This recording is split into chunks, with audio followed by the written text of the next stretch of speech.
Salut à tous, c'est la famille du net, j'espère que vous allez bien. Je suis contente de vous retrouver pour la dernière review de Koh Lanta, la légende.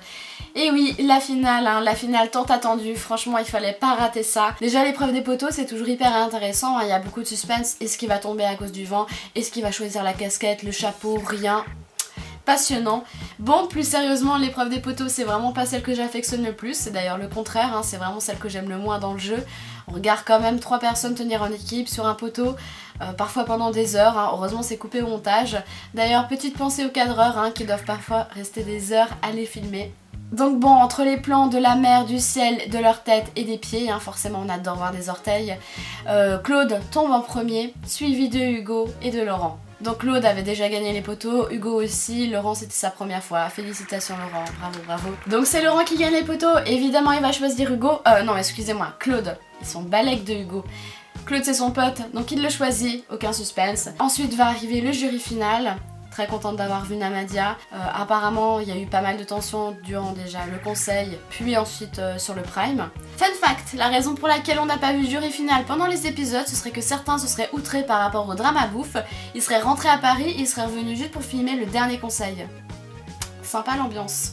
Donc apparemment on aurait placé le jury final en fonction de leur affinité, donc voilà, je suppose que Kumba était assez éloigné de Clémence par exemple. Donc c'est le dernier conseil, franchement il n'y avait rien d'intéressant, ils ont tous fait un petit peu l'éloge de Hugo et de son parcours. Il y avait Team Claude, Team Laurent. Kumba elle voulait pas du tout parler de Laurent étant donné que c'était son bourreau qui l'a éliminé lors de la réunification. Puis bon, comme d'habitude, les petits discours, pourquoi Koh Lanta c'est important pour moi, pourquoi Koh Lanta c'est le rêve d'une vie, pourquoi j'ai mangé, ah non il n'y avait pas ça. Donc bon, voilà, Laurent fait son discours, Claude fait son discours et ensuite le jury va voter. Je ne sais pas quoi dire d'autre, désolée. Et ensuite on se retrouve en métropole, dans les studios, pour le Prime. Prime qui a été apparemment enregistré dans l'après-midi, donc c'était pas en direct. Et franchement, mais la tension était palpable. Déjà Denis les fait rentrer en mode tous en même temps, ça m'a fait penser à Faites rentrer l'accusé d'ailleurs. On va même pas parler de leur tenue, parce que les garçons étaient vraiment mal sapés. On peut s'attendre à mieux quand on passe à la télé. Les filles étaient jolies, Namadia était hyper classe, Laurent aussi. Franchement, je sais pas quoi dire. J'ai l'impression que c'est vide, cette review, j'ai vraiment rien à dire. À part... On a eu des magnétos, donc des petites vidéos des meilleurs moments de la saison. Une petite compilation de Denis avec ses « ha ». Il n'en restera qu'un. Et leur décision est irrévocable. Il y a Namadia qui fait un petit cadeau à Denis, c'est un tableau avec les portraits de tous les aventuriers et apparemment tu les scannes et puis tu peux voir un petit message qui s'affiche. Je suis assez curieuse de savoir ce que les aventuriers ont dit, surtout ceux qui ont mangé, genre désolé, j'aurais pas dû prendre des pains au chocolat ce midi. Franchement je me demande pourquoi ils ont triché, est-ce que les conditions elles étaient aussi dures que ça niveau survie? Je trouve qu'ils ont quand même pas mal pêché. Bon c'est vrai qu'au début ça commençait sans casserole, sans riz, sans rien, enfin à part de l'eau. Bon je sais qu'il y avait peu de manioc mais il y avait quand même des noix de coco. Et puis encore une fois quoi, ils ont pas mal pêché, ils ont gagné des conforts. Enfin il y a eu aussi les pâtes après qui sont arrivées pour, avec le courrier tout ça. Je sais pas, ça me semble bizarre quand même. Est-ce que c'est parce que c'est des légendes et du coup ils se permettent tout? Ou alors c'était vraiment trop dur au niveau conditions. Apparemment il y a TPMP qui a sorti un classement avec tous les dramas par rapport à la nourriture. Ça commence avec la Ferteura, avec le Sunset Beach Motel et ensuite on finit à je fouille dans les poubelles pour récupérer de la nourriture. Enfin bref, c'était n'importe quoi vraiment. J'ai quand même trouvé que Denis s'en sortait pas si mal, il a quand même réussi à animer le Prime et puis à faire intervenir à peu près tout le monde.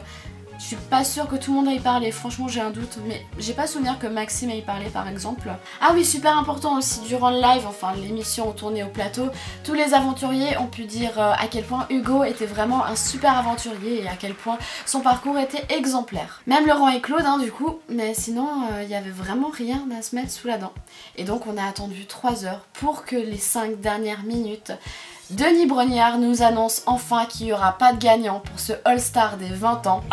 Donc voilà, pas de dépouillement des votes, on verra juste les votes qui ont été faits au moment du dernier conseil. Donc si jamais ça vous intéresse, 4 voix pour Laurent, 9 voix pour Claude. Hurrah Claude, tu as gagné Koh Lanta des 20 ans. Bah oui, forcément, on s'attendait à quoi avec toutes les polémiques qu'il y a eu. Franchement, je pensais qu'ils allaient encore plus noyer le poisson.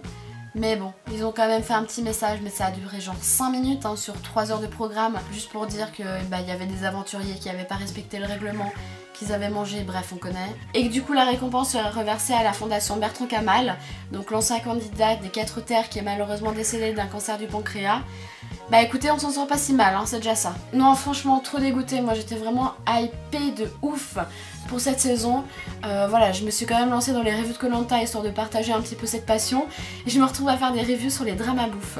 Super. Je vais quand même garder un bon souvenir de la première moitié de l'émission parce que c'était vraiment drôle. Hein. On se souvient bien sûr de l'épreuve des binômes avec Jade et Sam, hein, Kissy Poumon. Moi ça m'avait fait hurler de rire. Mais voilà, avec tous les dramas c'est vraiment entaché et rien que le dernier épisode, moi j'ai trouvé que c'était fade et trop chelou à regarder en vrai.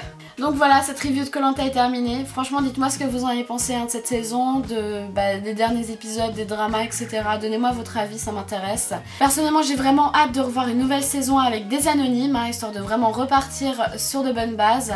Alors je sais pas si ça va être fait prochainement ou alors ils vont attendre encore quelques mois, mais je pense que d'ici le printemps, on aura une nouvelle saison. À ce sujet, je pense continuer les reviews de Koh-Lanta, en tout cas pour les prochaines saisons. J'espère que mes reviews vous auront plu, j'espère aussi que vous avez pu découvrir des choses intéressantes sur ma chaîne. Si vous avez aimé cette review, n'hésitez pas à la liker et à vous abonner pour rejoindre la fourmilière. Et moi je vous dis à très vite dans une prochaine vidéo. Ciao ciao!